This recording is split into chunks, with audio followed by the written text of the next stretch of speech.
Now, I'm looking forward to this next interview with a former police minister and police commander that may change how you view the Cronulla Riots. That infamous episode in 2005 is one we all recall. It's a shameful incident in Australia's history, instantly recognisable as one of racism and violence against the Middle Eastern community.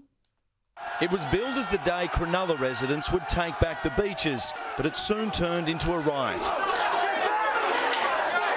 Dozens of police officers used batons and capsicum spray to control an angry mob that had gathered at Cronulla railway station. Hordes of angry youths had been tearing around Cronulla all day looking for a fight. Their target, anyone of Middle Eastern appearance who they claim have been harassing locals at the beach.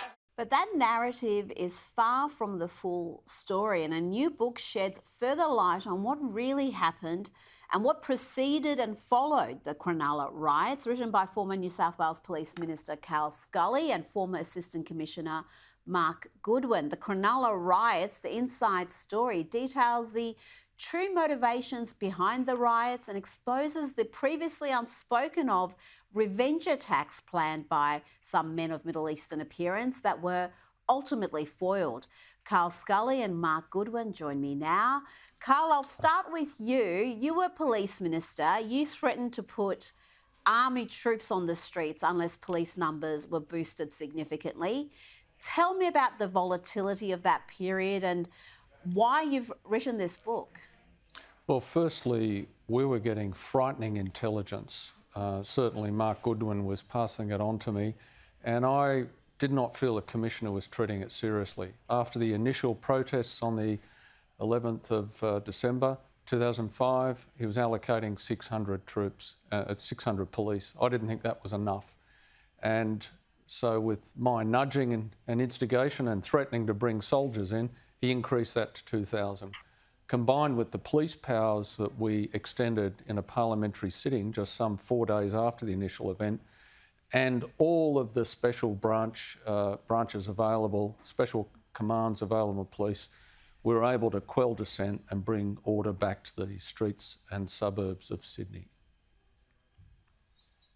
Mark, were these riots entirely about race? Was it a race-based conflict? And tell me about some of the more serious payback plots that were uncovered and ultimately foiled. Certainly, Rita.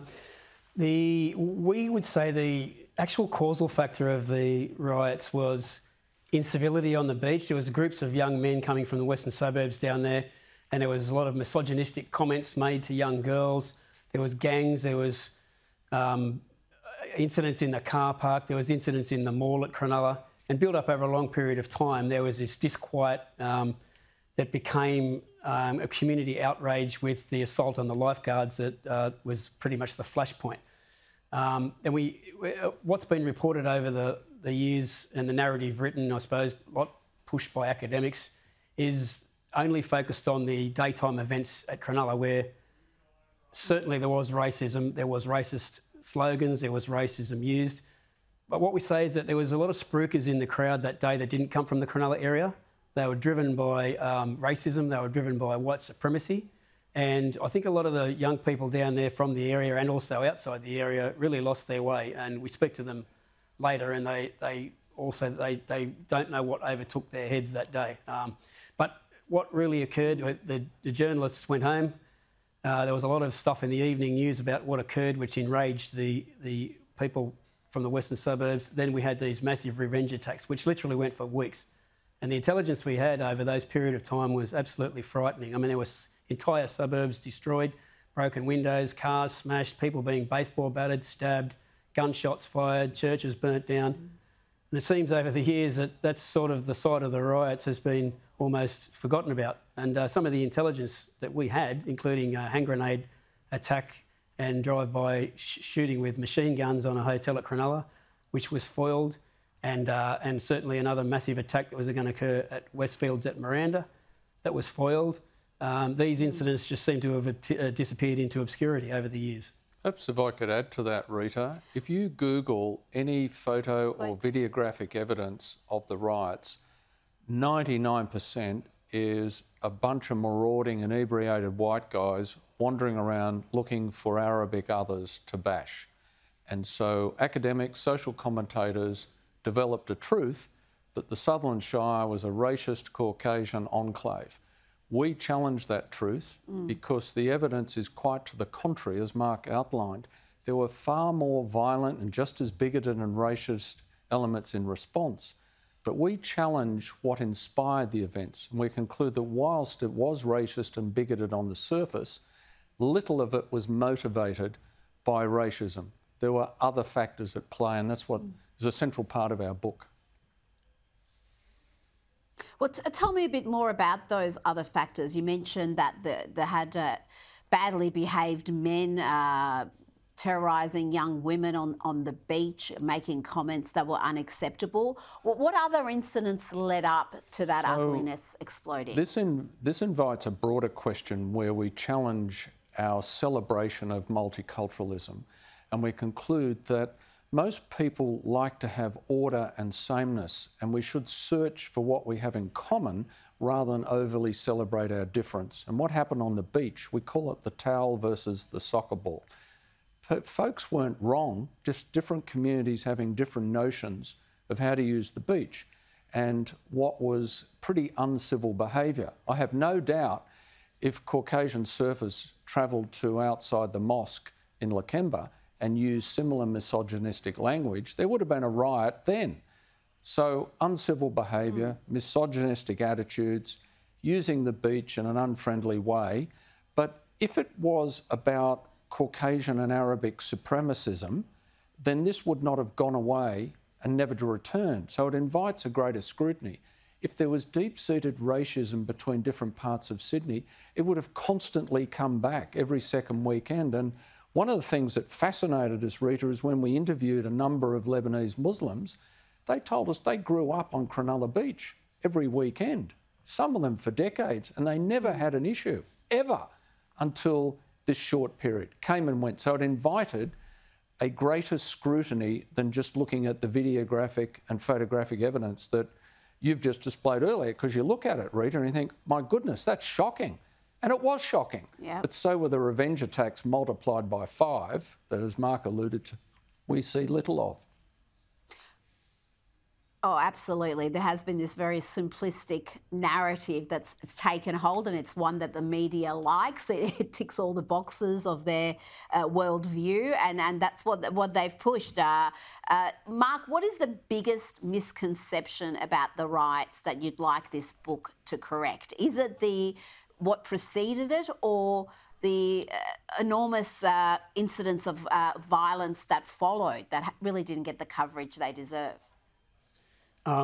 Reid, I think history's been skewed over the years, as we've already pointed out, by the fact that there was so much build-up of media leading up to the day that I think every journalist in Sydney turned up at Cronulla on the day.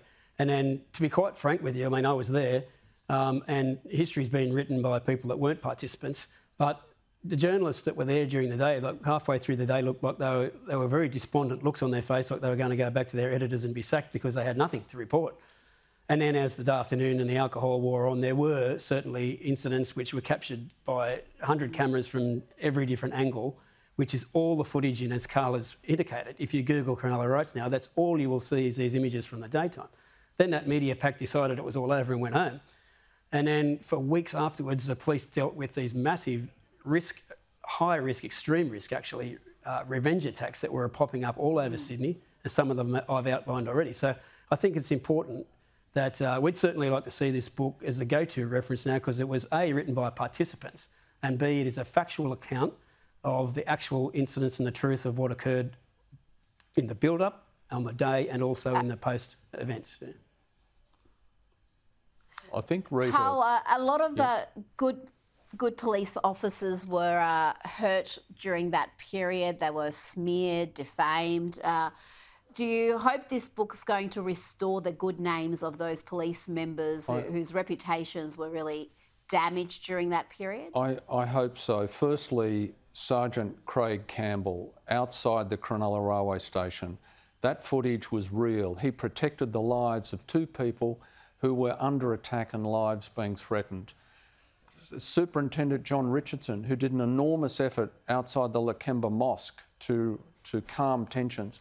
Mark Goodwin was one of the best senior executives I ever had the pleasure of working with, and certainly during my time as Police Minister. He did everything a senior police officer could be asked to do to restore order in Sydney's probably most troubling period. What was his reward? He lost his career. Craig Campbell, accused of excessive force. John Richardson, abused on the Four Corners program because he didn't stop the convoy. So I don't think the public fully appreciate this could have been a war on the streets of Sydney if the likes of Mark Goodwin and his commanders had not crushed the dissent before it emanated from certain suburbs of Sydney. It was as good and fine police work as I've ever seen, but it doesn't get any credit. Nobody knows about it because all they saw was this report that condemned that performance without much justification. Mark Goodwin, Carl Scully, thank you so much for your time this evening. Really appreciate it. Thank you. Thank you for your time.